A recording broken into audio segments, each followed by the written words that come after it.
Bonsoir à toutes et à tous et ravi de vous retrouver comme tous les soirs sur Média TV dans 60 minutes pour comprendre. Nous sommes en direct et nous sommes le lundi 4 janvier 2016. Bienvenue dans cette première émission de l'année 2016 et à cette occasion, j'aimerais vous présenter tous mes vœux de bonheur et de réussite pour cette nouvelle année. Ça sera pour nous une nouvelle année bien sûr de décryptage de l'actualité. Et comme tous les soirs, vous le savez, nous allons décrypter, vous donner les clés qui vont vous permettre de mieux comprendre ce qui fait l'actualité nationale et internationale. Nous le faisons en votre compagnie. N'hésitez pas à continuer à réagir sur les réseaux sociaux, la page Facebook de Média TV ou sur le compte Twitter de l'émission #60MPC. Vos questions nous permettront d'alimenter notre discussion tout au long de l'émission de ce soir. Les invités qui ont accepté d'être avec nous ce soir en ce début d'année sont monsieur Mohamed Alaoui Abdelaoui, vous êtes directeur général de la Caisse marocaine des retraites. Bonsoir, merci d'avoir accepté notre invitation.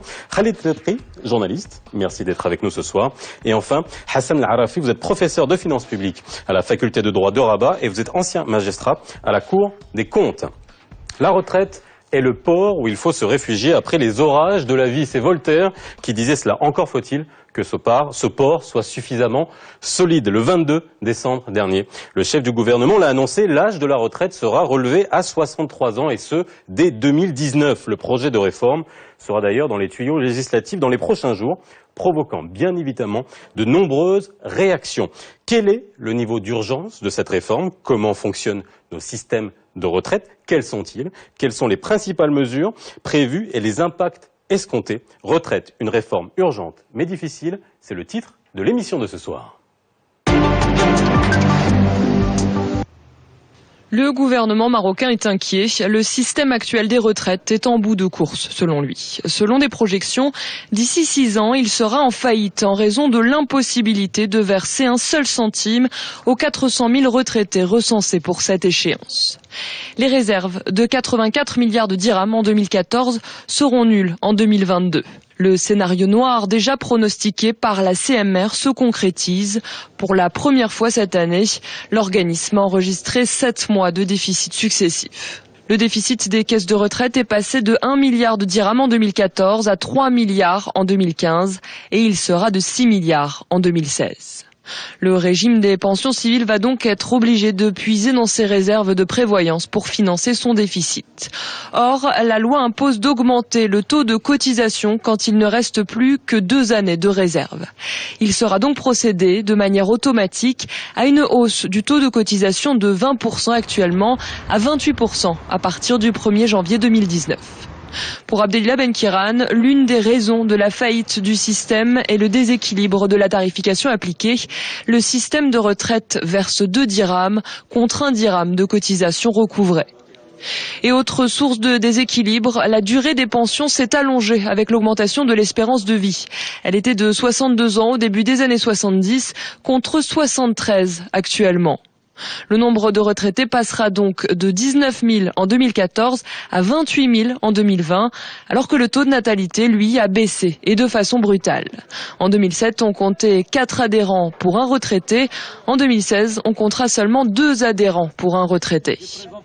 Confrontés aux mêmes facteurs démographiques, plusieurs autres pays ont décidé de relever l'âge du départ à la retraite. Le Danemark et l'Autriche ont décidé en 2014 de faire passer l'âge du départ en pré-retraite de 60 à 62 ans. Certains pays ont misé sur les taxes appliquées sur les pensions pour remonter la pente. En Finlande, les retraites supérieures à 45 000 € annuels ont été taxées de 6%. Le Portugal, lui, a abaissé le seuil de taxation et majoré l'imposition des hauts revenus. Alors, messieurs, la réforme des retraites, c'est toujours un sujet épineux, quel que soit le pays, à partir du moment où un gouvernement appuie sur le bouton et décide de changer les paramètres de la retraite, ça fait une levée de bouclier. On va en parler justement de cette réforme, qu'est-ce qu'elle va contenir, sur quoi ça va jouer. Mais avant, j'aimerais qu'on mette un peu d'ordre dans finalement tous nos régimes de retraite qui existent, de quelle manière ils fonctionnent.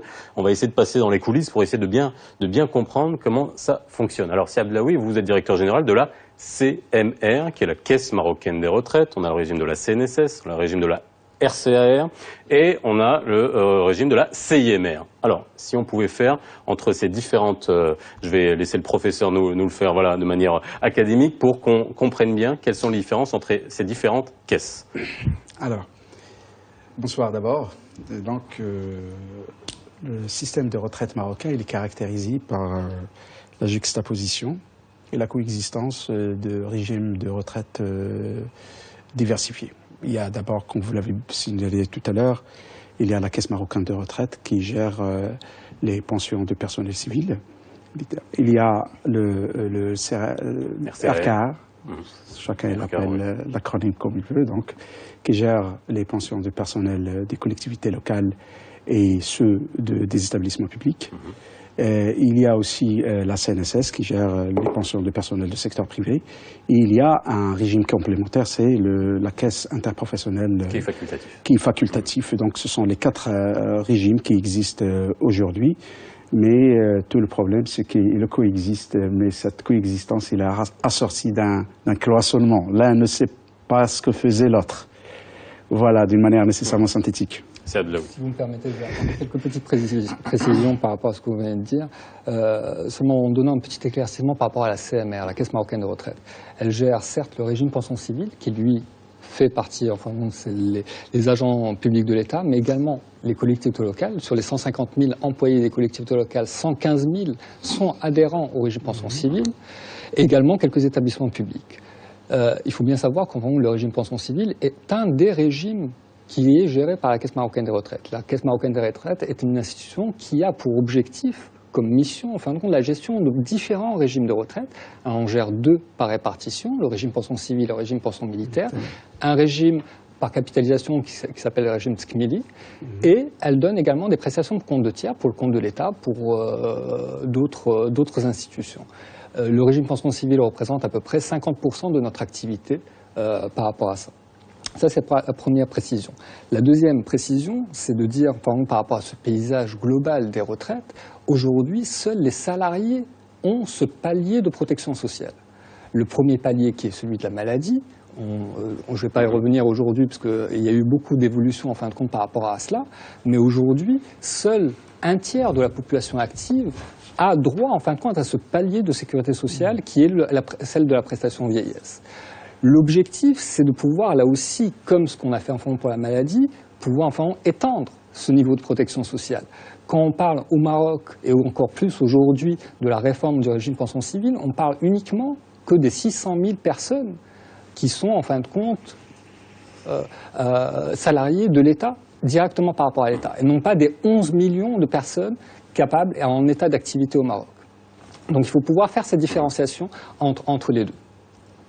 Alors, vous dites, là, vous nous avez dit quelque chose qui est assez intéressant, c'est que tous ces organismes, finalement, sont cloisonnés et ils fonctionnent un peu chacun de leur côté. Dans quelle mesure, on va dire que ces différentes... Parce qu'on voit bien que la CMR gère les fonctionnaires, 800 000 fonctionnaires, aujourd'hui on est à peu près à ça, 800 000 fonctionnaires. Vous savez, on verra le nombre de retraités qui sont servis en termes de pension.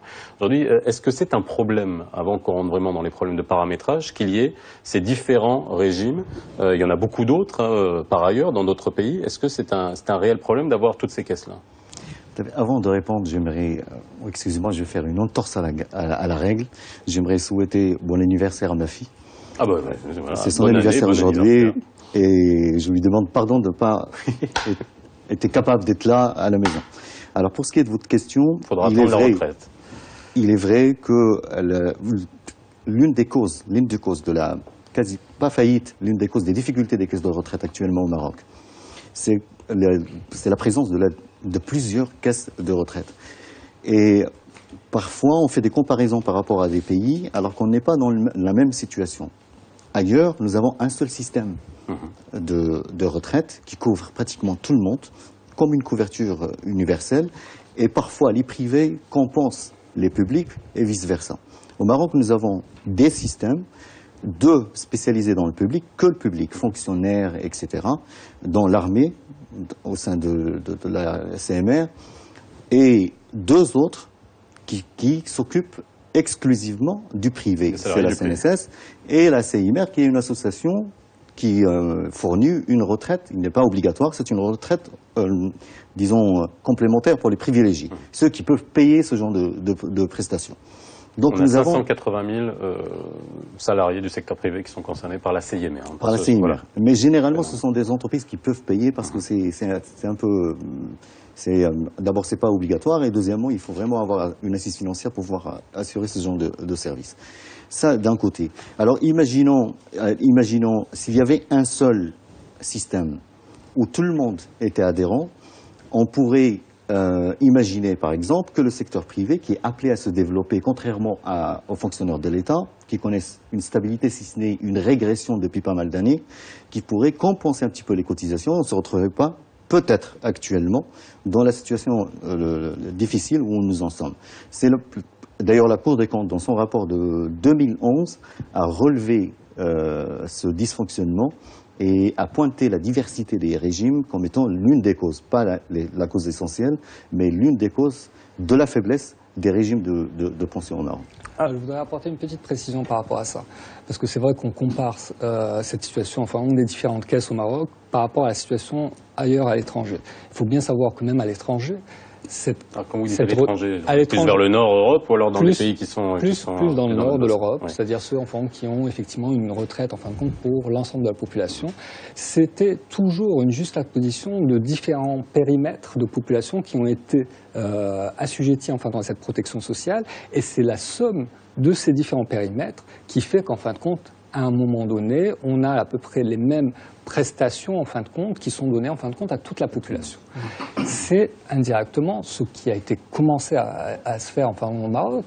On a commencé avec le régime pension civile en couvrant les fonctionnaires, ensuite en couvrant les militaires par le régime pension militaire, en couvrant le privé à travers la création de la CNSS, en ouvrant le RCR à partir des années 70 pour couvrir les personnes journaliers de l'État. Et demain, on créera également un régime pour les indépendants. Toute cette juxtaposition en fin de compte de population fera en fin de compte qu'on étendra cette protection sociale à une plus grande partie de la population active.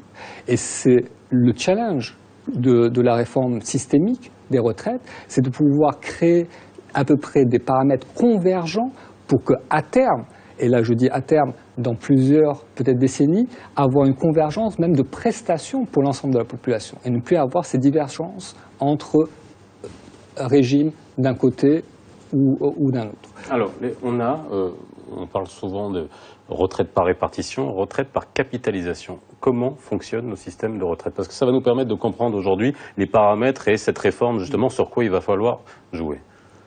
Pour expliquer d'une manière assez simple et non simpliste aux téléspectateurs quelle est la différence entre le régime de répartition... Moi j'ai vu des formules pour calculer une pension de retraite, j'ai l'impression que c'est Einstein qui a écrit sur un tableau. Ça serait inapproprié de faire rentrer le citoyen dans des formules paramétriques assez complexes. Ce n'est pas notre rôle. Je pense en un mot, le régime de répartition signifie que je suis un actif, je paye par un prélèvement obligatoire la retraite, la pension du retraité d'aujourd'hui. C'est moi qui paye sa retraite. Et ma retraite, elle serait payée par les actifs de futur, de demain. Ça, c'est le régime de répartition. C'est le régime qui est suivi au Maroc. Bon, accessoirement, on a introduit le régime complémentaire à travers la CNSS. Avec une précision que c'est un régime par répartition provisionné, c'est-à-dire quand les cotisations excèdent les prestations, on met l'excédent, en fin de compte, dans des réserves. Voilà. Alors, le régime de capitalisation, c'est une sorte de... Ce qui n'était pas le cas, excusez-moi, ce qui n'était pas le cas, c'est assez récent, provisionné. Depuis 96, là, depuis 96. On le montre de manière claire, mais même l'État, en payant ses arrières, enfin, on montre... il faut bien savoir, je vais donner une petite précision, et les gens vont être même étonnés par rapport à ça. À la création en 1930 du régime pension civile, c'était un régime par capitalisation. Ce n'est qu'en 1950 qu'il a été transformé en régime par répartition, un régime par répartition provisionné. Et c'est à prestation définie. Okay. Le régime de capitalisation, c'est un régime où les actifs constituent leur propre épargne et qui vont en profiter par la suite. Et c'est le système qu'on trouve dans les États-Unis. Même en France, c'était avant, parce que pourquoi en 1930, nous étions colonisés par la France. Et la France avait un système de capitalisation. Ce n'est qu'en 1945 qu'il a basculé vers le système de répartition. Aujourd'hui, bon, il y en a ceux qui vénèrent le régime de capitalisation, c'est comme quoi c'est le régime qui a du succès dans le monde, et on a ceux qui vilipendent le régime de répartition, qui est un régime qui est très difficile à administrer, difficilement soutenable. Entre ceci et cela, c'est très difficile de trancher.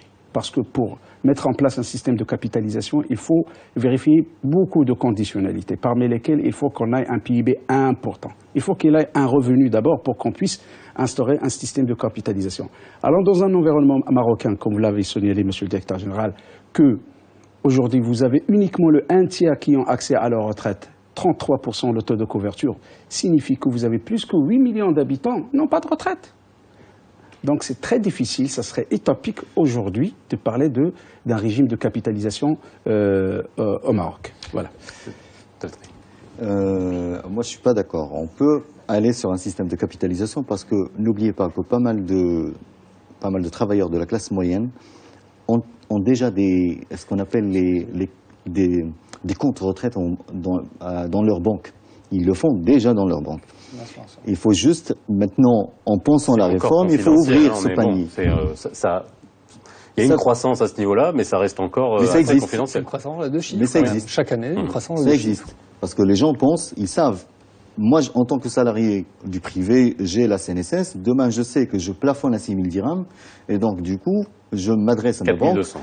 4200, la pension servie. 6 000 dirhams, c'est le montant c'est le salaire sur lequel on prend la référence. Voilà, c'est 4200. La retraite maximale, si vous avez toutes vos annuités, c'est 4200. Tout ce que je peux avoir. Et puis, je me dis, à 60 ans, peut-être que 6 000 dirhams ne sera pas assez pour moi, et je m'adresse à ma banque pour faire une retraite complémentaire. Et c'est un choix que beaucoup de salariés font actuellement, et je ne vois pas pourquoi on va commencer à le vilipender ou à le pointer du doigt pour dire... Donc ça existe, il faut juste trouver des mécanismes pour qu'il soit intégré dans le système dans le cadre de la réforme. Si vous permettez, en fin de compte, moi je ne serais pas aussi catégorique en fin de compte par rapport à la capitalisation, par rapport à la répartition. Il n'y a aucun modèle pris séparément qui ait donné en fin de compte pleinement en fin de compte ces mesures, que ce soit dans le système anglo-saxon ou dans le système européen. L'idée même de la réforme globale des retraites, qui a été actée à partir de janvier 2013 par la Commission nationale, c'est de créer, et là même par principe de sécurité, différents paliers. Et que chacun de ces paliers suive plus ou moins une certaine méthodologie. Ça permet premièrement de sécuriser, au cas où un système venait à collapser ou à avoir des difficultés, l'autre prendra plus ou moins un peu la relève. Vous avez tout à fait raison, aujourd'hui, le système par capitalisation, qui est le palier supplémentaire, existe déjà. Alors, est-ce que vous le prenez directement juste après la CNSS ou est-ce que vous le prenez directement juste après la CIMR? Ça reste en fin de compte un choix. Et par rapport, en fin de compte, au niveau où vous êtes. Vous parliez tout à l'heure, en fin de compte, de public-privé. Il faut bien comprendre que une grande problématique, en fin de compte, également de notre pays, c'est les difficultés, en fin de compte, de mobilité au sein, entre le public, le parapublic et le privé. Une des visions, en fin de compte, par rapport à la réforme globale, c'est si on arrive à stabiliser tout ça et qu'on converge plus ou moins vers un même système. Parce que tout à l'heure, vous avez parlé de cloisonnement. Il n'y a pas complètement un cloisonnement, il y a quand même des interactions entre les différentes caisses, entre les différents régimes. La preuve en est, entre le régime pension civile et le RCR, entre le régime pension civile et le régime de la CNSS, pour pouvoir, en fin de compte, voir effectivement des complémentarités, celui qui sort à la retraite pour pouvoir payer la prestation et qui attire la retraite. Quand vous parlez de cloisonnement, c'est par exemple quelqu'un qui passe du secteur privé au secteur public, qui bénéficie de la CNSS, est-ce qu'il ne perd pas finalement toute sa, je ne vais pas appeler ça capitalisation, finalement toute sa retraite qu'il a constituée lorsqu'il part dans le public et vice-versa? C'est là aussi les questions, je pense, que quand vous parlez de cloisonnement. Je pense que ça a été redit depuis 2003. Dans les différents rapports, les calculs actuariels, les rapports des institutions constitutionnelles, notamment la Cour des comptes ou les rapports de l'avis du Conseil économique et social, ce qui permet les grands dysfonctionnements dans notre système de retraite, c'est l'absence de passerelle entre les différents régimes. Donc, ici, ce qui entrave la mobilité entre le secteur privé et le secteur public. Mais je veux rebondir sur la question de répartition-capitalisation. Pour la capitalisation en tant qu'une option, ou un complément, d'accord, ça. Mais au vu des problèmes structurels qui affectent notre système, je pense tabler catégoriquement sur la capitalisation, ça serait une sorte de gageure à mon avis. Voyons les chiffres. Aujourd'hui, la moyenne de la retraite au niveau du public, c'est 6 000 dirhams. Au niveau du au niveau de la RCAR, donc le régime collectif d'allocation de retraite, c'est 4 000 dirhams, et au niveau du premier, c'est 1 800 dirhams. Est-ce qu'on pourrait vraiment tabler sur la capitalisation avec ça? Aussi, au vu des déficits techniques des différents régimes, donc la dette implicite aujourd'hui au niveau de la CMR, elle a atteint 687 milliards de dirhams aux alentours de 2006, et donc nous avons des problèmes à vitesse multiple. Et donc, quand je disais que le système de répartition en tant que solution réaliste, aujourd'hui, donc il faut travailler à l'intérieur de cette option. Bon, tout en gardant l'option de créer des pans et des paliers, etc. Alors, on ne peut pas, aujourd'hui, c'est vrai, moi je viens de lire un bouquin qui disent que c'est la capitalisation, c'est l'avenir. Mais c'est bon pour la Suède, pour la Finlande où le revenu il est important, le revenu individuel. C'est pas pour un revenu où le revenu individuel moins de 3 000 $ par an. C'est très difficile de tabler sur la capitalisation. Combien vous avez Nous avons, d'après les chiffres, que vous avez 10,5 millions d'actifs. Combien de gens ayant accès à la retraite? 33%. Et donc, comme je disais, il y a une petite correction à faire. Quand on parlait de presque 11 millions en fin de compte d'actifs, il faut voir en fin de compte quel est le taux d'activité en fonction de cette population. Le taux d'activité au Maroc reste quand même relativement faible. Les dernières statistiques parlent en fin de compte à peu près un peu moins de 50% en fin de compte de taux d'activité. Donc c'est ces personnes-là qui sont actifs, qui cotisent en fin de compte. Il ne faut pas oublier en fin de compte une chose. Quel que soit enfin, par répartition, par capitalisation, un système de retraite, ce palier en fond de la prestation de vieillesse, c'est une assurance comme une autre. C'est seulement une assurance un peu particulière, dans le sens où on vient de se déclencher au moment, en fin de compte, bien après, en fin de compte, au moment où vous la payez. C'est pas comme une assurance, enfin, vous prenez une assurance voiture, vous la payez pour l'année, c'est valable enfin, pendant l'année. Là, vous cotisez enfin, pendant toute votre carrière pour pouvoir en percevoir les produits après votre départ à la retraite. Seulement pour dire, en fin de compte, que ce système assurantiel peut avoir, en fin de compte, différents objectifs.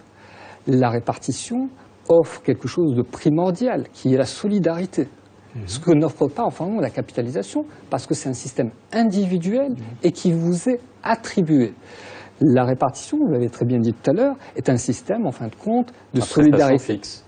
Là aussi, prestation garantie. Ça peut être prestation garantie ou cotisation garantie. Là aussi, c'est deux aspects en fin de compte différents, de perception en fin de compte, de rendu in fine qui est différent. Quand je parle en fin de compte de système par répartition, c'est une solidarité surtout intergénérationnelle, vous l'avez très bien dit tout à l'heure, mais également une solidarité intragénérationnelle. La problématique aujourd'hui, et je pense qu'on y abordera, ça a été abordé dans votre petit film tout à l'heure, c'est de dire aujourd'hui quelle est la problématique du régime pension civile. La vraie problématique, a été citée tout à l'heure, c'est une sous-tarification. Une sous-tarification, 1 dirham capitalisé donne 2 dirhams actualisés. Donc il faut bien savoir qu'à un moment ou à un autre, ce déséquilibre, on retrouvera en fin de compte à chaque fois, quel que soit le raisonnement qu'on aura, on retrouvera ce segment de phrase. Parce qu'il agit en fin de compte dans tout ce qu'on pourra agir par rapport à ça. Tout à l'heure, vous parliez en fond du nombre de fonctionnaires qui reste stabilisé. Alors il ne baisse pas, il augmente même, parce qu'il y a plus d'embauches que de départ à la retraite. Plus vous embaucherez de gens, étant donné que vous avez ce différentiel de 1 pour 2, ben vous augmentez automatiquement le déficit. Vous l'avez très bien dit tout de suite là, que le déficit uniquement du régime pension civile qui concerne 600 000 personnes a une dette implicite uniquement sur les 50 prochaines années. Je n'ai même pas fait en fin de compte l'exercice sur 100 ans parce qu'il part en fin de compte de manière croissante en fin de compte sur toute la période. C'est plus que l'État a de dette. Alors justement, il y a une étude actuarielle qui avait été menée en 97 déjà, à l'époque, qui prévoyait un déficit technique en 2007. C'est-à-dire qu'aujourd'hui, lorsqu'on parle de réforme qui va être entreprise, j'ai toujours l'habitude d'utiliser cette expression, c'est comme dans l'éducation, à partir du moment, quand est-ce qu'il faut appuyer sur le bouton et quand est-ce que ça agit? C'est-à-dire qu'aujourd'hui, à chaque fois qu'on retarde cette réforme, finalement, on perd combien? Est-ce qu'on a chiffré ça? Bien sûr, c'est chiffré.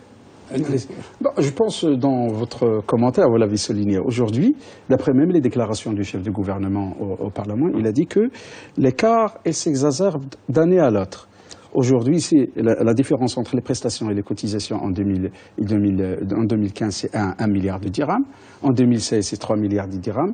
Et en 2016, ça serait 6 milliards de dirhams. Donc, chaque jour de retard, il y a de l'argent qu'on perd. Et je pense qu'il y a un chiffre astronomique qui a été déclaré par le ministre chargé de modernisation du secteur public. C'est 60 millions de dirhams qu'on perd chaque jour.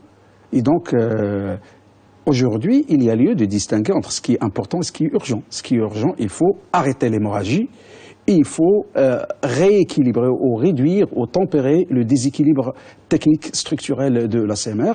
Et ce qui est important, il faut réformer les choses d'une manière assez systémique par la suite. J'ai cité cette étude de 1997, juste pour vous reposer la question de manière peut-être un petit peu insidieuse. Pourquoi maintenant ?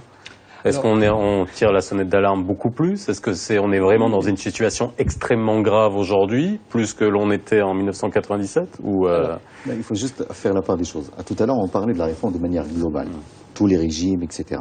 Maintenant, nous parlons CMR, parce que la réforme du gouvernement... C'est oui. Au sein de la CMR, pensions civiles. On le répète encore une fois, vous vous occupez des pensions civiles, des pensions militaires, et d'un système par capitalisation. Et des prestations de fonds. Voilà. Donc nous parlons de ça. La réforme du gouvernement, c'est ça exactement. C'est pas une réforme globale. Et c'est une réforme plus ou moins arithmétique. On parle de réforme paramétrique. C'est de l'arithmétique. Combien on doit mettre sur la table pour que le régime soit fiable jusqu'à telle année? C'est aussi simple que ça. Et d'après les calculs, il faudrait qu'on s'y mette maintenant. C'est pour ça qu'il y a urgence. Pour que urgence qu'on mette en place un mécanisme qui pourrait renflouer les caisses des réserves pour que la CMR puisse faire face à ses engagements par rapport à ses cotisants. Et il faut y aller maintenant. Aujourd'hui, vous faites comment? Alors, concrètement, aujourd'hui, pour payer chaque mois les pensions des retraités de la fonction publique? Alors, je vais vous répondre et je répondrai je ferai une petite allusion par rapport à ce que vous venez de dire par rapport au bilan actuariel. Aujourd'hui, nous avons des cotisations patronales, salariales. Ça représente plus ou moins le gros, en fin de compte, de notre dépense.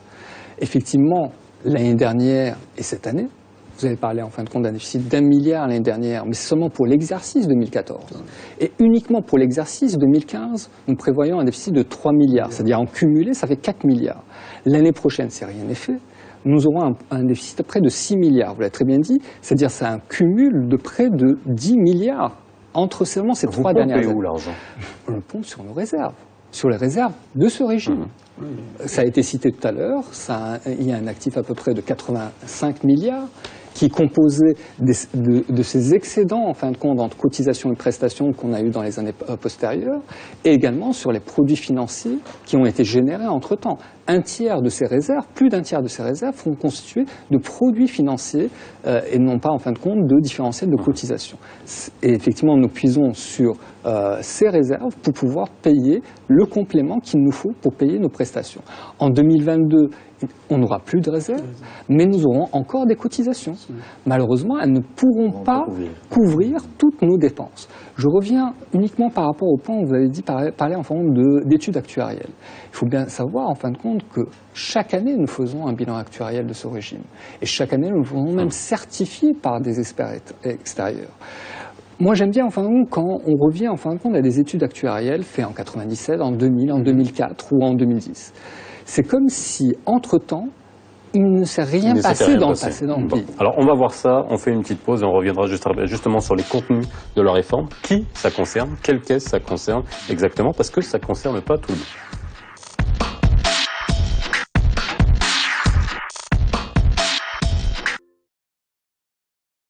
La réforme des retraites, on a essayé de comprendre finalement, je sais qu'il nous faudrait beaucoup plus, faudrait faire un cours magistral avec professeur, on reviendrait sur les bancs de l'école pour bien comprendre comment ça fonctionne, mais on a bien vu, répartition, capitalisation, on a vu l'état où on en est aujourd'hui. Je vais juste citer le chef du gouvernement, la phrase est un peu longue mais c'est important, parce qu'on va parler de la réforme. C'est une réforme à prendre ou à laisser, c'est ce qu'il a dit, car le système actuel appliqué par la Caisse marocaine des retraites entraînera sa faillite en 2022, donc on est quand même dans la appel au secours, quoi, avec l'incapacité de verser un seul centime à ces 400 000 retraités recensés pour cette échéance. Alors il a bien averti, si vous rejetez cette réforme, les fonctionnaires actuels devront exercer et rester à leur poste en cotisant jusqu'à l'âge de 77 ans.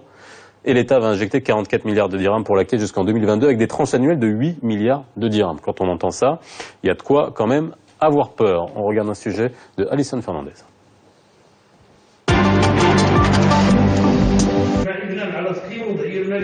Une réforme amère, mais incontournable. Pour Abdelillah Benkiran et son gouvernement, il est urgent de mettre en œuvre la réforme des retraites.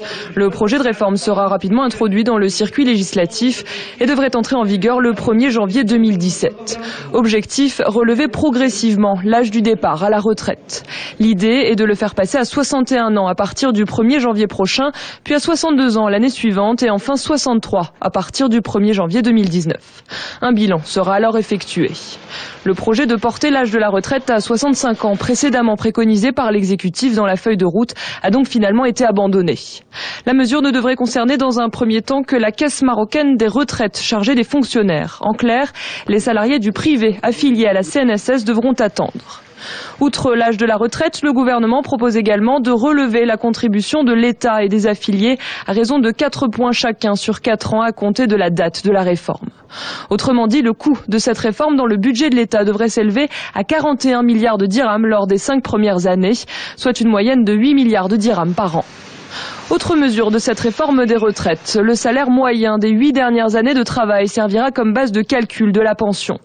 La baisse du ratio d'annuité pour le calcul des pensions de 2,5% à 2% pour tous les droits qui seront acquis à compter du 1er janvier 2017.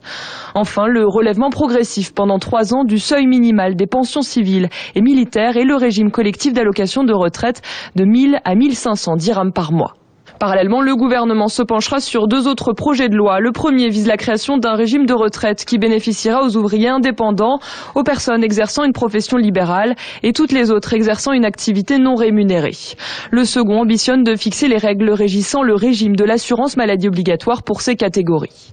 En tout cas, cette réforme des retraites fait grincer des dents. Les principaux syndicats dénoncent une mesure unilatérale. Près d'un mois après l'appel à la grève générale du 10 décembre, ils entendent maintenir la pression sur l'exécutif et appellent à un sit-in le 12 janvier prochain devant le Parlement à Rabat. Bien, on a vu le contenu de cette réforme, on a vu qu'il fait grincer des dents, on va essayer de comprendre pourquoi, mais enfin ça fait grincer des dents partout, hein, la réforme de la retraite, puisqu'on parle quand même de augmenter l'âge de départ à la retraite. Aujourd'hui, bon, on l'a bien vu tout à l'heure, l'espérance de vie est passée de 62 ans au début des années 70 à 73 ans actuellement, ce qui fait que les pensions servies à partir du moment où on arrive à la retraite, bon, bah, se sont allongées considérablement. Alors là, on rentre vraiment dans on va dire la réforme paramétrique au niveau de sur quoi on joue. C'est-à-dire, il n'y a pas 40 choses sur lesquelles on peut jouer dans une retraite. Il y a l'âge, la durée et le montant des cotisations. Il y a quoi d'autre? Je me trompe? Tout à fait. Alors, je vais apporter une petite précision, parce que vous avez parlé enfin d'espérance de vie. Il faut bien savoir, en fin de compte, que là, il s'agit, en fin de compte, du régime pension civile, donc des fonctionnaires. Nous, selon nos calculs, parce que là, c'est des statistiques nationales, nous parlons, en fin d'espérance de vie à partir de 60 ans. Pour notre population, celle qui est concernée par le régime pension civile, l'espérance de vie après 60 ans est de 21 ans. Ce que je trouve très important. Et ça augmente d'une année chaque décennie. La fixation de l'âge à 60 ans a été fixée enfin à la création du régime en 1930. Il y a bien un changement environnemental qui fait que l'espérance de vie augmente et que, effectivement, ça va continuer à évoluer et qu'on n'est plus dans la situation ni des années 60, vous l'avez très bien dit tout à l'heure. Avec un taux de natalité qui baisse. Un taux de natalité, mais bien que le régime pension civile n'est pas un régime national, est un régime restreint, en fin de compte, il en sent l'impact quand même. On parle plus, en fin de compte, de combien d'actifs vont payer pour un retraité, vous l'avez très bien signifié tout à l'heure. Autre chose, toujours par rapport à cet environnement, l'environnement change, pas seulement par rapport à l'espérance de vie, mais par rapport également à la durée de travail. Avant, dans les années 80, les gens intégraient la fonction publique à l'âge de 24 ans. Aujourd'hui, on intègre la fonction publique à 28 ans. Si vous laissez, en fin de compte, le même âge de départ à la retraite, qu'est-ce qui se passe? Vous cotisez de périodes de plus en plus faibles. C'est cela. Tout à l'heure, vous avez parlé, en fin de compte, vous avez cité la citation du chef du gouvernement. Il faut comprendre ces chiffres que le chef du gouvernement, en fin de compte, présente. Et son explication revient à chaque fois à ce que je vous ai dit tout à l'heure, ce que vous avez cité tout à l'heure, c'est-à-dire on a 1 dirham pour 2 dirhams de prestation. Si vous voulez équilibrer ce dirham reçu par rapport aux 2 dirhams que vous donnez comme prestation, vous n'avez pas beaucoup de choix. Soit vous coupez dans la prestation, c'est-à-dire vous recevez 1 dirham, vous ne nous donnez plus qu'1 dirham. Qu'est-ce que ça veut dire? Ça veut dire qu'on coupe les pensions par 2. Soit, en fin de compte, vous voulez agir que sur l'âge. Je vous ai parlé tout à l'heure, en fin de compte, par rapport à l'espérance de vie de 21 ans. Mais ça, c'est la pension de retraite principale. Il y a également la réversion qui concerne la veuve et les orphelins. Les ayants droit. C'est une durée de prestation de près de 33 ans. Donc, si vous voulez, là aussi, couper cette période en 2, vous devrez sortir en fin de compte à l'âge de 77 ans. Si vous voulez en fin de compte agir sur le 3e paramètre, celui en fin de compte financier de la cotisation, si vous voulez en fin de compte 1 dirham donne 2 dirhams, c'est que vous allez doubler le chiffre de 1 dirham, c'est-à-dire il faut doubler en fin de compte les cotisations et qu'elles passent en fin de compte de 20% actuellement après à plus de 50% par la suite. Donc on retrouve l'explication de ces chiffres uniquement par ce principe de 1 dirham, 2 dirhams et l'action est de trouver en fin de compte la meilleure adéquation entre ces 3 paramètres pour pouvoir en fin de compte avoir un résultat normatif. Juste expliquer un petit peu le ton alarmiste du chef du gouvernement, parce qu'il faut dire les choses comme elles sont. La réforme a été retardée, alors qu'elle devait être entamée il y a pas mal d'années. Je crois il y a 8 ou 9 ans, on devait déjà commencer à entamer une réforme en douceur. Malheureusement, ça n'a pas été fait pour des raisons politiques et il ne faut pas revenir là-dessus. Ce gouvernement est mis, comme on dit, les dos au mur. Il faudrait qu'il agisse, il faudrait qu'il fasse quelque chose. Maintenant, ce qui fait grincer beaucoup plus, à part l'âge de la retraite, c'est le fait que le dernier salaire ne sera plus la base de calcul. Parce que c'est ça qui fait grincer. À la fin de ma carrière, je peux prétendre à je sais pas moi, à 20 000 dirhams, à 15 000 dirhams net par mois. Et ce chiffre ne sera plus la base de calcul. Ça sera une moyenne sur 8 ans, et une moyenne sur 8 ans me ramènera peut-être à 8 000 dirhams. Ça veut dire concrètement quelqu'un qui est en fin de carrière a eu une promotion en fin de carrière et qui touche un gros salaire à la fin de sa carrière, il aura sa retraite sur la base de ce salaire-là. C'est ça qui change et c'est ça qui fait grincer les gens. Je veux uniquement parce qu'il y a une autre donne assez importante qui conditionne les choix que le gouvernement devrait proposer au Parlement pour adoption. C'est que le rapport démographique en matière de retraite, il a connu une évolution baissière importante. C'est que en 1986, nous avons eu 12 actifs qui payent pour un retraité. En 2010, en 2001, 6 actifs pour un retraité. En 2012, 3 pour un peu moins de 3, retraité. Oui. Et en 2024, on aura un par un. Et donc ça, nous sommes devant un signal alarmant. Alors, la question de 8 ans, le dernier, c'est vrai, c'est parmi les métacontraintes de CMR, parce qu'on parle de CMR, parce que c'est ça ce qui urge aujourd'hui, hein, c'est la CMR. C'est pour ça que monsieur est là. C'est comme quelqu'un qui est malade. Il faut le réanimer d'abord. Donc, il faut lui donner les antalgiques nécessaires pour qu'il puisse se réanimer. Et donc, les antalgiques, il faut les donner à la CMR. Et par la suite, il faut donner une prescription globale et pour qu'il soit rétabli. Une thérapie, une thérapie à long terme, c'est la réforme systémique. Donc, il faut distinguer entre la réforme paramétrique qu'il y a à la CMR et la réforme globale qui concerne tout le système de retraite. Parmi les métacontraintes, c'est la générosité du régime de retraite de la CMR par rapport aux autres régimes. Il était trop généreux. C'est le dernier salaire.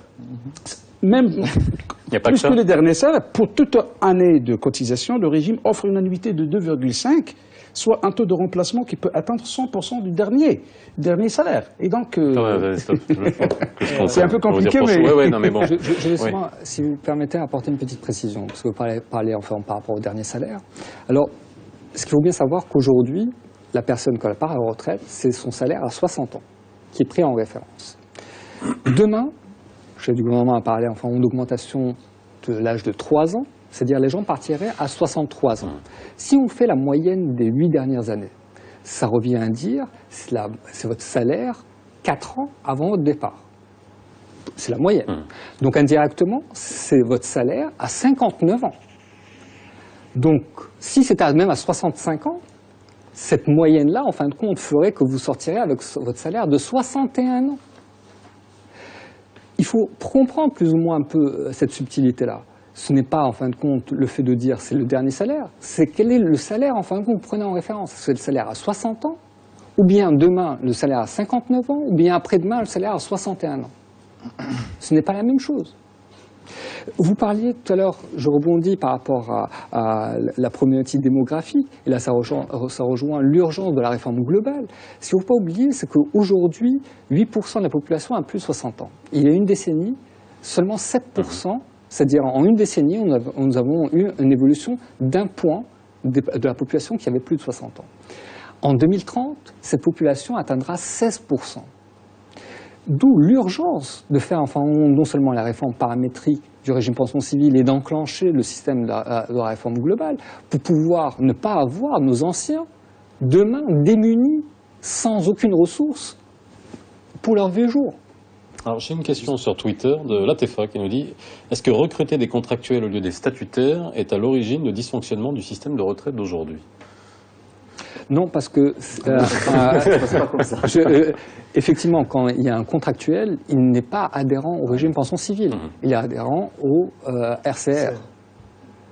Les 200 000 affiliés au RCR font partie, en fin de compte, non seulement petite partie, en fin de compte, font partie de ces gens-là. Mais il y a un problème, je pense, qu'il faut évoquer aussi, que nous avons une partie des fonctionnaires qui bénéficient d'un prolongement en marge de DAER de 1958. C'est-à-dire qu'ils atteignent l'âge de 60 ans. Ils ont des dérogations parfois, pour pouvoir continuer après l'âge légal de la retraite. Ils continuent à fonctionner. Et je pense que ça, c'est une situation qu'il faut éclaircir sur le plan juridique. Alors, il faut... Mais est-ce que ça en chiffres, est-ce que ça concerne énormément de monde ou c'est... S'il vous plaît, il faut pouvoir apporter une précision par rapport à ça. Au-delà, même s'il y a maintien, et il y en a très très très peu, à partir de l'âge légal à la retraite, il n'y a plus de cotisation au régime pension civile. Donc il n'y a plus de droits qui se génèrent au-delà de l'âge légal à la retraite. 60 ans, 65 ans pour les enseignants. Ça c'est d'une. Deux, si l'État embauche, ne serait-ce même que contractuellement, du moment enfin, qu'il paye un revenu à une personne qui est pensionnée du régime pension civile, il y a une suspension automatique de sa pension. Un pensionné ne peut pas cumuler des revenus entre sa pension et un revenu qu'il peut avoir en fin de compte d'une institution publique ou bien où l'État est au moins actionnaire à plus de 50%. Est-ce que vous vérifiez ça au niveau Bien sûr, du nous vérifions ça. Bien sûr, nous vérifions ça et nous suspendons les pensions et les trésoriers payeurs ont même l'obligation de nous informer si ce n'est en fin de compte Parce qu'à ma connaissance, je n'ai pas de preuves, mais à ma connaissance, je peux vous assurer, il y a des gens qui ont une double cotisation. Alors justement, ça pose la question, alors c'est vrai que je suis obligé de vous la poser, parce que les gens la posent aussi ici sur le compte Twitter, c'est qu'on met ça, bien sûr, le paramétrage, ça va jouer sur le dos du travailleur, du citoyen, et les gens se posent la question sur la gestion des caisses, finalement, de retraite. Est-ce qu'aujourd'hui, ils sont en droit de se demander, vous avez été magistrat à la Cour des comptes, vous savez comment fonctionnent les finances publiques, il y a aussi une transparence à avoir à ce niveau-là. Est-ce qu'aujourd'hui, il y a eu des erreurs en termes de gestion, là on parle vraiment par le passé, qui nous font arriver aujourd'hui à devoir avoir une déclaration du chef du gouvernement qui est quand même extrêmement alarmiste. Allez-y. Pour ce qui allez-y. La référence en cela, c'est le rapport de la Cour des comptes de 2011. Le rapport ne relève pas, disons, des erreurs stratégiques ou qu'on pourrait qualifier de crimes ou de délits, mais il parle beaucoup plus de dysfonctionnement en termes de gouvernance, comme la RCR qui ne tient pas son conseil d'administration, comme c'est relevé dans la Cour des comptes. Mais le problème de la retraite ou le problème de la caisse de retraite dans le CMR, c'est beaucoup plus un problème de démographie, un problème de cotisation, un problème de pension, disons, servie, etc. Beaucoup plus qu'un problème de gestion. Et la Cour des comptes, par exemple, relève que le taux de rendement chez CMR est très élevé par rapport à la CNSS. Il parle de 6,2% sur une période de 2005 à 2011, alors qu'à la CNSS, à peine elle arrive à 3,2 ou 3,8, quelque chose comme ça. Donc, en termes de rendement, donc de placement, de gestion, fluctuation de l'argent des gens, ils font bien selon les chiffres de la Cour des comptes. Mais vous êtes tenu par les politiques. C'est-à-dire qu'aujourd'hui, lorsque vous tirez votre sonnette d'alarme dans votre coin, passez-moi l'expression, sans décision politique, vous pouvez rien faire. Je vais donner une explication relativement simple. La CMR, en réalité, a 3 métiers. La gestion administrative des régimes, la gestion financière des réserves et l'aspect prospectif, c'est-à-dire les bilans actuariels, toutes les études, en fin de compte, qu'on donne. La CMR n'a pas de pouvoir législatif ou de proposition législative. Nous gérons des régimes qui sont basés sur des textes de loi. Et là, effectivement, quand vous parlez en fin de gouvernance, moi j'irais même plus loin en disant en fin de compte une problématique de pilotage des paramètres. La CIMR n'a pas ce problème-là. Pourquoi? Parce qu'en fin de compte, son conseil d'administration peut venir dire écoutez, nous allons augmenter, revaloriser le taux, le point en fin de compte de cotisation ou le point de cotisation de pension, et on va le figer pendant telle période. Pour le régime pension civile, pour pouvoir ne serait-ce enfin que toucher une ligne dans ce mécanisme de pilotage, il faut passer par la loi. Donc, il faut soit, en fin de compte, trouver des mécanismes, en fin de compte, pour rendre la chose automatique par rapport à un certain nombre de paramètres, ou bien changer régulièrement, en fin de compte, les textes de loi. C'est le cas pour le Maroc, pour le régime pension civile, c'est le cas également pour d'autres pays. Vous avez cité tout à l'heure la France. Effectivement, on vient changer par à-coup l'âge de la retraite, les paramètres de référence du dernier salaire. En Espagne, on est passé enfin, de la moyenne des 15 dernières années à la moyenne des 25 dernières années, etc., etc. Il y a un point, en fin de compte, excusez-moi enfin de le dire, qui n'a pas été cité tout à l'heure, qui est extrêmement important dans la réforme, en fin de compte, qui est proposée. C'est le fait de dire que les paramètres que vous avez cités ne seront applicables qu'au lendemain de la réforme. C'est quelque chose d'extraordinaire, quelque chose qui ne s'est jamais fait dans aucun pays européen, notamment qui utilise la répartition, dire écoutez, on va mettre en application ces paramètres uniquement pour la période qui suit la réforme. Non rétroactif. Non rétroactif. Parce que là aussi, en termes de rétroactivité, il faut bien comprendre que nous sommes dans un régime par répartition. La notion de droit acquis n'existe pas. Si elle existait, aucun pays européen qui a fait une réforme sur leur système de régime par répartition n'aurait pas pu se faire. La génération du droit se fait en fin de compte mensuellement à chaque fois qu'on paye les prestations. C'est quelque chose, un point très très important. Aujourd'hui, juste pour éclaircir, ça commence, vous dites, ce n'est pas rétroactif, donc c'est-à-dire que ça va concerner quoi? Les nouveaux entrants dans le régime? Des effets les nouveaux rentrants dans le régime, anciens. Les nouveaux rentrants dans le régime et ceux qui leur restent encore une durée restante d'ici leur retraite. Quelqu'un qui a travaillé 30 ans, il lui reste encore 5 ans à travailler, les 30 premières années vont être comptabilisées de la même manière que ce qui existe aujourd'hui, et seulement 5 prochaines années, seront comptabilisées sur le nouveau système. Les retraités ne seront pas touchés, il n'y aura pas de baisse des retraites, des retraités actuels. Ceux qui vont être le plus impactés en réalité, et pleinement impactés par la réforme, c'est ceux qui rentreront demain et qui sortiront dans 40 ans. Alors, j'ai une question de Mouna sur le compte Twitter de l'émission qui nous dit « Il ne faut pas chercher la facilité. Le gouvernement aurait pu chercher d'autres ressources que le citoyen pour accepter sans douleur. Par exemple, un petit impôt sur la fortune ferait l'affaire. » Est-ce qu'il faut, par exemple... Non, le Portugal l'a fait, par exemple, en haussant les impôts sur les hauts revenus et en affectant une partie de cet impôt-là pour les retraites. Est-ce que ça, c'est... Non, seulement il ne faut pas créer de la confusion. Certes que les cotisations, c'est un prélèvement obligatoire, mais ce n'est pas un prélèvement fiscal. Il ne faut pas confondre entre un prélèvement fiscal et un prélèvement obligatoire. Donc, certes, le régime par répartition, c'est celui qui génère cette confusion. Bon, ça, c'est la question de financement. Le financement. Le financement, on peut le financer par le fiscal, on peut le financer par l'emprunt, on peut le financer par pas mal de choses. Mais la problématique aujourd'hui, c'est comment retrouver l'équilibre financier de ces caisses de retraite. Ça, c'est la question la plus importante. Donc, la question de fiscal, parce que il y a une partie de... C'est correct, parce que déjà la part patronale, elle est payée par la fiscalité. Ce que paye l'État pour les régimes vient de la fiscalité. Ça, c'est normal. Indirectement, qui finance l'État. Mais moi, je poserais enfin une autre question par rapport à celle qui a été posée. Aujourd'hui, j'ai bien dit, en fin de compte, qu'il s'agit uniquement que de 600 000 personnes, 300 000 bénéficiaires, qui, indirectement, ont un système spécifique pour eux. Quand vous faites une taxe, indirectement, vous taxez toute la population. Les 35 millions de Marocains. Est-ce normal, là aussi? Pas les 35 millions. Pas les 35 millions, mais indirectement. Indirectement. Vous savez, vous achetez n'importe quoi, vous payez de la TVA. Indirectement, vous payez également. C'est l'impôt sur la consommation. Donc indirectement, c'est bien une communauté qui va en fin de compte venir financer une minorité. Je ne sais pas, je pose la question. Est-ce que c'est juste? Est-ce que c'est équitable? Est-ce que c'est équitable de venir en fin de compte prélever un impôt national pour une catégorie de personnes, alors qu'en face, vous avez des personnes qui n'ont même pas, en fin de compte, ne serait-ce que le premier palier de protection sociale qui est une maladie, encore plus le deuxième palier, en fin de compte, de la prestation de vieillesse. C'est une question que je pose. Oui, non, mais la question de cette téléspectatrice, c'était bien parler d'impôt sur la fortune et de taxer les hauts revenus pour essayer de mieux répartir ça. Mais la question de l'impôt sur la fortune, c'est une autre histoire. C'est ce qu'on appelle la théorie ricardienne, c'est comment trouver l'équilibre entre la dette et l'impôt. On ne veut pas rentrer dans cette polémique-là. Mais l'essentiel, je pense, il faut bien distinguer. Certes, entre ce qui est fiscal et ce qui est contribution en termes de retraite.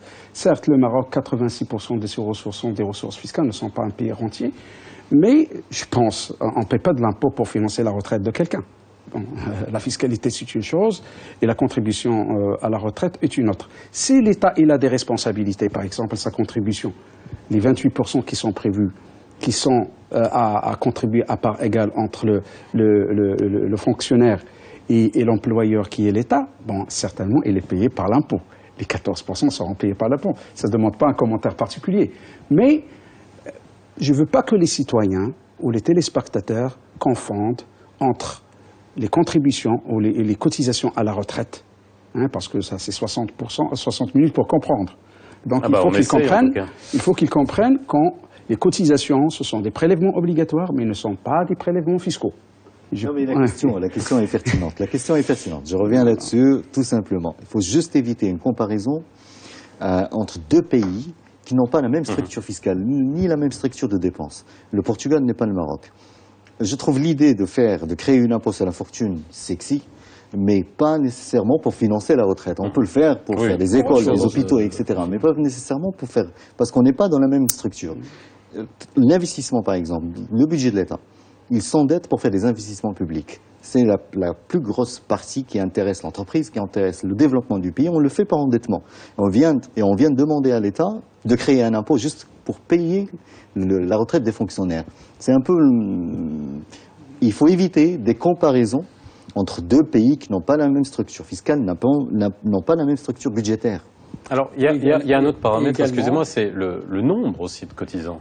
C'est-à-dire qu'aujourd'hui, bon, on a bien vu que ça va concerner, aujourd'hui cette réforme ne va concerner que la CMR, mais on parle aussi de vouloir élargir on va dire la couverture retraite à d'autres types d'activités, à des professions libérales, etc. Est-ce qu'on peut, ce sont des professions libérales qui n'ont pas accès à la retraite, les médecins n'ont pas accès à la retraite, certaines professions libérales. Non, on revient de manière plus globale. Est-ce qu'on peut s'attendre à ce qu'il y ait des décisions fortes à ce niveau-là, qu'on puisse avoir des professions qui vont avoir accès à des régimes de retraite? Ce qui est souhaitable. Donc il y a la réforme systémique, donc il y a une réforme, parce qu'il y a un système qu'il faut réformer dans son ensemble, à travers les différents. Bon, vous avez le CMR, vous avez CNSS, vous avez RCR, vous avez CMR, et donc sont décloisonnés.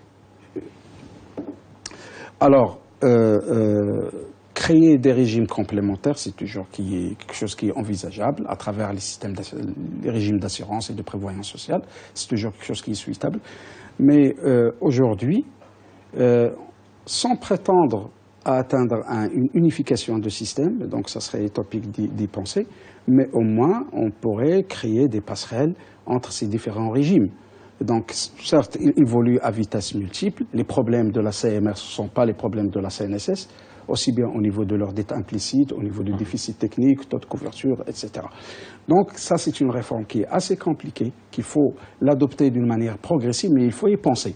Aujourd'hui, le débat qui est soulevé, il est soulevé pour ce qui est urgent au niveau de la CMR, en attendant d'approfondir la réflexion sur les autres régimes. Je voudrais tout de même apporter une petite précision, parce qu'on parle beaucoup de cloisonnement, en fin de compte, des régimes.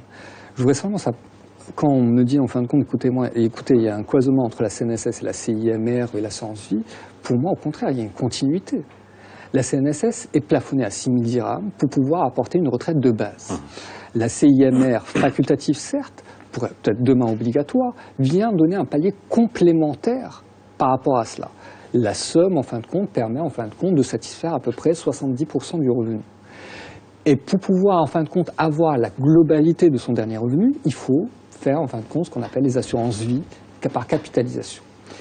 Pour le système, en fin de compte, du régime pension civile, lui, intègre dans son schéma, en fin de compte, la globalité. Vous l'avez très bien dit tout à l'heure, c'est à peu près 100%, en fin de compte, ça peut aller même jusqu'à 100% du dernier salaire. Donc indirectement, on intègre à la fois une retraite de base, une retraite complémentaire, une retraite supplémentaire dans un seul régime. C'est quelque chose de très très important, sachant de plus que le régime pension civile n'est pas du tout plafonné. Il n'y a pas de plafond. Contrairement à la CNSS, où il y a un plafond de 6 000 dirhams, contrairement au SAR, où il y a un plafond, en fin de compte, là aussi, de 16 000 dirhams. Là aussi, il faut pouvoir comparer ce qui est comparable et pouvoir, en fin de compte, remettre chacun des régimes dans son puzzle et dans cette architecture globale de la réforme. Chacun va venir prendre sa place.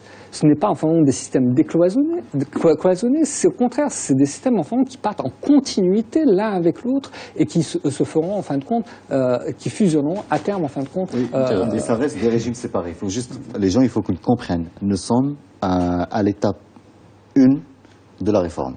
C'est pas il faut dans 2 ans, 3 ans, si vous entendez parler encore de la réforme, il faut pas, ça vous étonne. Nous sommes dans une réforme paramétrique pour la CMR, et ça viendra pour les autres, parce que la Cour des comptes en a parlé, le Conseil économique et social en a parlé, toutes les études le disent, le tour viendra de la CNSS, CIMR, etc. On est à l'étape 1 actuellement, et dans 3-4 ans, on va reparler encore une fois de la réforme. 2017, 2018, 2019, on aura les quand on dit systémique, ça veut dire quoi? L'idée de base, c'est quoi? C'est que ramener tous les régimes à un même niveau de cotisation, même niveau de prestation, pour qu'on puisse les fusionner en un seul régime, méga régime, ou bien en avoir 2 pour tout le monde. D'ailleurs, on a des questions sur Twitter qui disent à quand une caisse unique finalement de c'est ça la réforme. C'est ça la réforme, et on en parle. Arriver à ça. Ça sera vraiment le dernier mot. Alors, dernier mot, en fin de compte, pour dire enfin une caisse unique, ça n'a pas de sens. Enfin, donc, c'est plutôt un système de calcul et de génération de droits unique. Après, au contraire, vous avez très bien parlé de risque. Il faut peut-être aussi ne pas mettre en fin de compte là aussi tous ses œufs dans le même panier, et qu'il faut peut-être en fin de compte là aussi cloisonner, peut-être plus par niveau, par palier, que par globalité de régime. Bien. Alors la retraite, je sais pas, vous y pensez, Khalid? Moi je l'ai pas. Hein? Bah, faut y penser. Faudrait peut-être commencer à y penser, notamment avec les assurances capitalisation. Oui, bah, toujours. Oui, j'imagine, vous y pensez tous les soirs et tous les jours. J'imagine, ça doit vous hanter, à chaque fois que vous allez au bureau. Excellente soirée sur Média TV. La rediffusion à 22h40, comme d'habitude, si vous nous avez pris en route. On se retrouve demain.